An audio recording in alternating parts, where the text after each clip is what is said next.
শুভ সকাল আমার প্রিয় বন্ধুরা, কেমন আছো সবাই? আশা করছি সকলে অনেক বেশি ভালো আছো। আমরাও না বেশ ভালো আছি।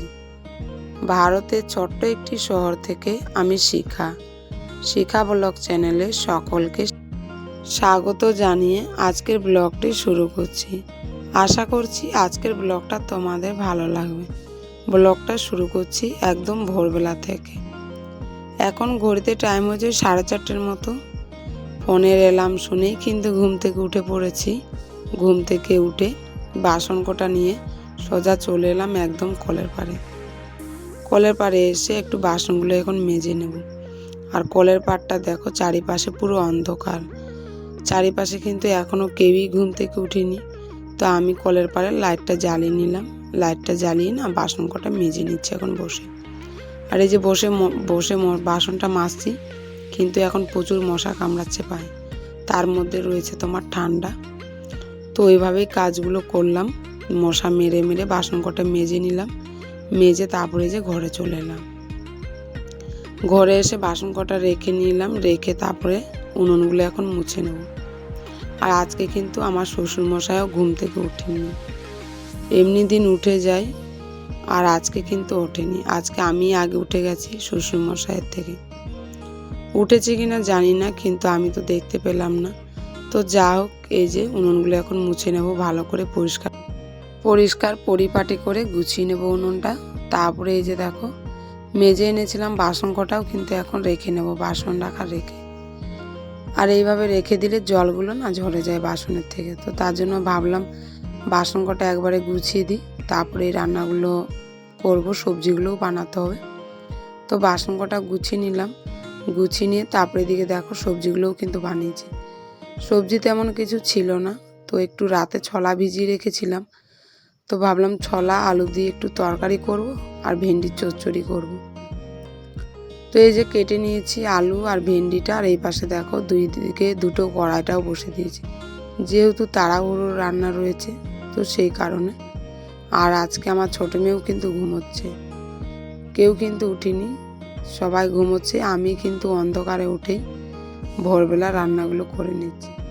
আর এখন যদি রান্নাগুলো আমি না গুছিয়ে যাই না, পরে কিন্তু আমার রান্নাগুলো দেরি হয়ে যাবে। আর সকালে যেহেতু শ্বশুর শাশুড়ি টিফিনটা করেন, তো ওনাদের জন্য অনেক টাইম হয়ে যাবে। তো ভাবলাম একটু ভোরবেলায় রান্নাগুলো সেরে দিলে তারা কিন্তু টাইমের মধ্যে খেয়ে দিয়ে ওষুধগুলো নিতে পারবে। তো এই যে করে নিচ্ছি দেখো রান্না বান্নাগুলো। আর ছোলা আলুর তরকারি করব, তো আলুটাকে ভালো করে পেঁয়াজ দিয়ে ভেজে নিয়েছিলাম। ভেজে নুন হলুদ দিয়ে ভেজে তারপরে ছোলাটাকে দিয়ে একটু ভেজে নেব। আর এইভাবে ছোলা আলুর তরকারি না খেতে বেশ ভালোই লাগে। তোমাদের দাদাভাই কিন্তু খুব ভালো পছন্দ করে, আর আমার মেয়ে দুটোও ভালো বেশ পছন্দ করে। তো ওই যে রান্নাটা করে নিচ্ছি। আর এখন কিন্তু মশলাগুলো দিয়ে নিয়েছি ছোলাগুলোতে, ছোলা আর ভেন্ডিতে মশলা দিয়ে নিয়ে মানে হালকা আঁচে তারপরে এদিকে আটাটাকেও মেখে নিচ্ছি। যেহেতু ঘড়ির কাঁটা একদম গড়গড় করে চলে যায়, আমরা যত বসে থাকি না কেন কিন্তু ঘড়ির কাঁটা তো বসে থাকবে না, টাইমের কাজ টাইমই করতে হবে। তো সেই জন্যে কিন্তু তাড়াহুড়ো করে আমি করে নিচ্ছি। আর এই যে আটাটা আজকে কিন্তু বেশি মাখবো না, অল্প করেই মাখছি। কেন কি রাতের ভাত রয়েছে, তো ওই ভাতটা গরম করে তোমাদের দাদাভাই আর আমি খেয়ে নেব। আর কি হয় বলো তো, রুটি না আমার একদম খেতে মন করে না। রুটি কিন্তু আমি রোজ বানাই, কিন্তু আমার ভালো লাগে না রুটি খেতে। সকালবেলা মনে হয় কি একটু ভাত পেলে খুব ভালো হয়। আর যেদিন ভাত থাকে না সেদিন একটা রুটি খেয়ে নিই, সকালে তো না খেলে নয়, তার জন্য খাওয়া হয়। তো যা হোক, আটাটা মেখে রেখে নিয়েছিলাম। তারপরে এদিকে দেখো মশলা দিয়ে রেখেছিলাম ছোলা আর আলুতে, সেইটা কিন্তু কষিয়ে নিয়েছি ভালো করে। কষিয়ে দিয়ে আর এখন জলটা দিয়ে রান্নাটা করে নেব ভালো করে। আর ভেন্ডিটা কিন্তু ওই পাশে আমার বসানোই আছে। তো তরকারিগুলো কিন্তু দুই পাশেই দুটো কড়াইয়ে বসিয়ে নিয়েছিলাম। তারপরে ভাবলাম যে আটাটা তো মেখে রাখা আছে, তো এতক্ষণ আমি কি করব, তো ভাবলাম ব্রাশটা করে নিই। যতক্ষণ তরকারিগুলো হতে থাকবে ততক্ষণ কিন্তু আমার ব্রাশ করে মুখগুলো ধোয়া হয়ে যাবে।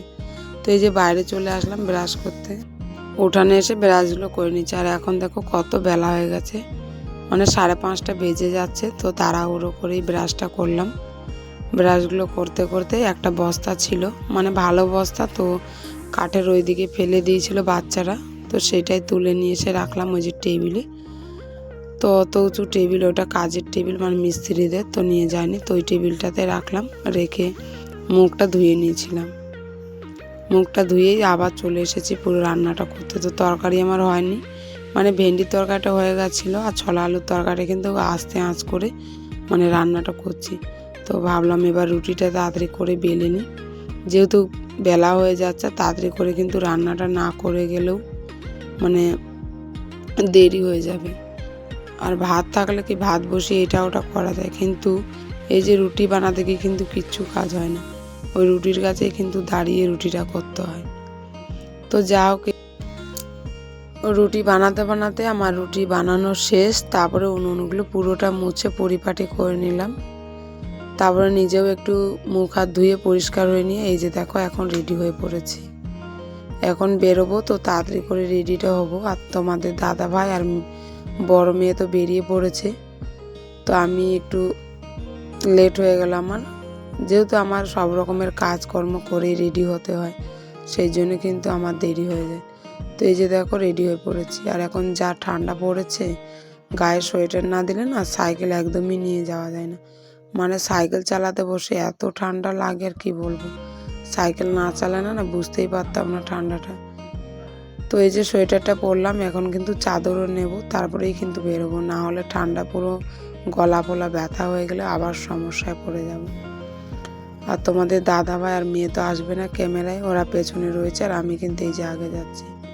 তো যা হোক, এই যে রেডি হয়ে বেরিয়ে পড়েছিলাম রাস্তায়। রাস্তার সাইডগুলো কিন্তু খুঁড়ে দিয়েছে, ড্রেন হচ্ছে, ড্রেনের কাজ, তো ওইগুলো খুঁড়ে মাটি ভর্তি করে দিয়েছে সাইডে।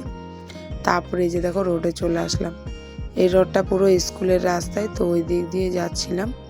আর কুয়াশা কিন্তু তেমন নেই, এখন একটু বেলা হয়েছে, তো কুয়াশাও কেটে গেছে, আর সূর্য মামায় অল্প অল্প দেখা দিচ্ছে।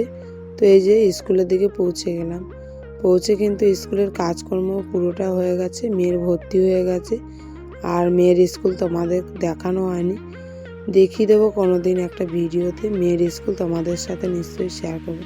কি বলো তো, স্কুলে তো যাই, কিন্তু ভিডিও করতে যেন কেমন লাগে, মানে সবাই থাকে না, অনেকটা ভিড় থাকে স্কুলে।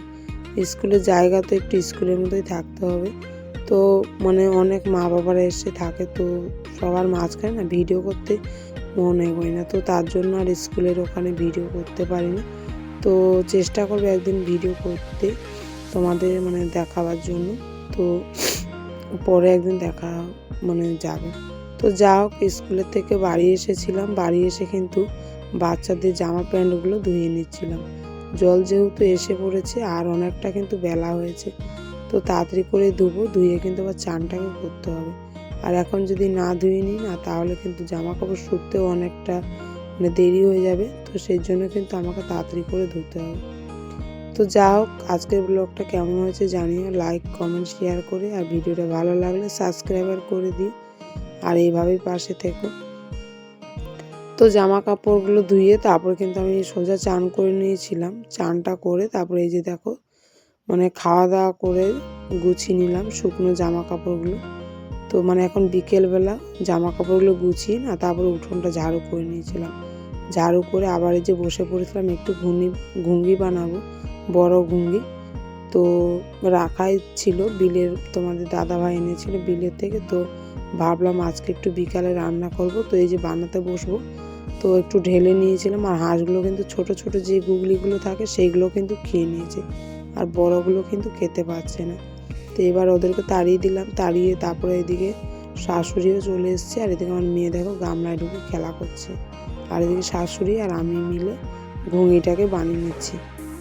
আর এই ঘুঙিটা একটু মানে ইট দিয়ে থেতো করেই বানাতে হয়, না হলে কিন্তু হয় না। সেদ্ধ করে করলে হয়, কিন্তু এত বড় বড় ঘুঙি সেদ্ধ করতে পরে কিন্তু আবার কাটতে হবে, আর ঘুঙির যে চোখটা থাকে সেই চোখগুলো বার করতে হয়, তো তার জন্য ভাবলাম থেতো করেই বানিয়ে নিই। তো এই যে দেখো বানিয়ে নিয়েছিলাম, আর এইভাবে থেতো করে কিন্তু একটু ছাড়িয়ে নিতে হয়। ছাড়িয়ে আর এই যে কালো কালো যে অংশগুলো দেখা যাচ্ছে, সেই কালোর অংশগুলো কিন্তু বাদ দিয়ে এটাকে আবার মানে বস্তার মধ্যে ঢাকাঢুকু দিয়ে ইট দিয়ে কিন্তু আবার থেতো করতে হবে। কেন কি ঘুঙ্গির মাংসটা একটু শক্ত, তো তার জন্য একটু ইট দিয়ে থেতো করে নিলে চ্যাপটা চ্যাপটা হয়ে যাবে, তাহলে মাংসটাকে একটু নরম থাকবে। আর এই যে দেখছো পোটাটা, এটা মানে এই পোটা যেই দেখছো এই অংশটা, এইটাও কিন্তু মানে রান্না করে খায় জানো, মানে এটা আলাদা রান্না করে খায়, কিন্তু এটাও অনেক টেস্টি লাগে। আর এই যে ছোট্ট একটা ফুলের মতো পুঁটলি দেখা যাচ্ছে, ওই ঘুঙিরই অংশ। এই দুটো জিনিস কিন্তু নেওয়া হয়, এই দুটো আলাদা ঝাল চচ্চড়ি করে খাওয়া যায়, আর ঘুঙিটা কিন্তু আলাদা করা যায়। তো ওইগুলো মানে অল্পটুকু নিয়েছিলাম, আর ঘুঙি যেহেতু রয়েছে তো তার জন্য। তো ঘুঙিটাকে এই যে থেতো করে নিয়েছিলাম, তারপর ভালো করে লবণ দিয়ে ধুয়ে নিয়ে আর এই যে দেখো সেদ্ধ বসে দিয়েছি। আর এটা সেদ্ধ করে রান্না করব, কেননা সেদ্ধ না করলে তো গন্ধ দেবে, যেহেতু মানে ঘুঙি রয়েছে তো একটু কেমন মানে গন্ধটা তো আসে। তো যা হোক সেদ্ধ বসিয়ে নিয়েছিলাম। আর এই যে কটা মাছ ছিল, সেই মাছ কটাও কিন্তু বানিয়ে নিয়েছিলাম, তো তোমাদের সাথে সেটা শেয়ার করলাম না, কেন কি অত সময় ছিল না ফোন মানে চালিয়ে মানে ভিডিও বানাতে। তো তাড়াতাড়ি কিন্তু করে নিলাম কাজটা। আর এদিকে দেখো মাছটাও বানিয়ে নুন হলুদ মাখিয়ে নিয়েছিলাম, মাখিয়ে আর এদিকে ঘুঙিটাও আমার সেদ্ধ হয়ে গেছিলো। তারপরে এবার মশলাগুলো সব রেডি করে নিয়েছিলাম, রেডি করে কিন্তু এবার রান্নাটাকে তাড়াতাড়ি করব। আর ভাত কিন্তু বসিয়ে দিয়েছি, ভাতটা বসিয়ে কিন্তু এই যে সব কাজগুলো আমি গুছিয়ে গাছে নিয়েছি। আর একটা জিনিস দেখো, এই যে এই প্রজাপতিটা বসেছিল, আমি রান্না করছি ওখানেই। আর এই যে টিকটিকিটা দেখতে পাচ্ছ, প্রজাপতিটাকে ধরার জন্য কিন্তু অনেক চেষ্টা করেছে। তো অনেকক্ষণ ধরে দেখলাম, কিন্তু মানে চেষ্টাই করে গেল, পেলো না। তো লাস্টে অবশেষে সেই চলে যাচ্ছে ঘুরে। আর প্রজাপতিটা কিন্তু ওখানেই বসেছিল দেখো, মানে আমি রান্না করছি উনুনের ওখানেই কিন্তু এই যে প্রজাপতিটি এসেছিল, আমার কাছেই হয়তো এসেছিল বাঁচার জন্য। তো যা হোক, প্রজাপতি তো বেঁচে গেছে। আর এদিকে দেখো আমার রান্নাটাও হয়ে গেছে, মাছের ঝোলটা হয়ে গেছে, আর ঘুঙিটাও কিন্তু আমি ওই পাশে বসিয়ে নিয়েছিলাম, সেইটাও কিন্তু হয়ে গেছে। তো আজকে রাতের আমার রান্না শেষ। তো ভিডিওটা দেখার জন্য অনেক অনেক ধন্যবাদ। সবাই ভালো থেকো, সুস্থ থেকো, আর এইভাবে পাশে থেকো। আর এই যে দেখো আমার গরম গরম মাছের ঝোল আর ঘুঙি কষা, এইভাবে কিন্তু গরম গরম রান্না করে খাওয়া দাওয়া না বেশ ভালো লাগে এই ঠান্ডার মধ্যে।